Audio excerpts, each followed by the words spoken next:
โดโลคางหัวน้ำมึงเลยเนี่ยใหญ่เดียวใหญ่วะปลาโทมีนกยุงแทงนกยุงขาวนกยุงเขียวนกยุงลายนกยุงขาว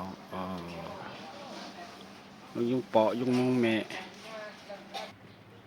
ดูใหญ่ได้ใหญ่วะตกคอกแล้วเนาะโค้งเลยเหมือนเกาะศิลาไว้ครับพี่น้องครับเกาะศิลาหูนักก้านว่านั่นเนาะตัวใหญ่ดีนะดูเนาะเอาพวกกันเนี่ยเปมันแต่แน่แหละลูกมึงเลยมากมึงเนี่ยดูลูกใหญ่ได้ใหญ่วะคนขังไว้ในคอกเล็กในฮะเนี่ยนะหางก็ยาวๆขางหัวน้ำเลยได้เราดูพวกหางพัดบันกำในทางแดงห้องอลาลาอยู่เนี่ย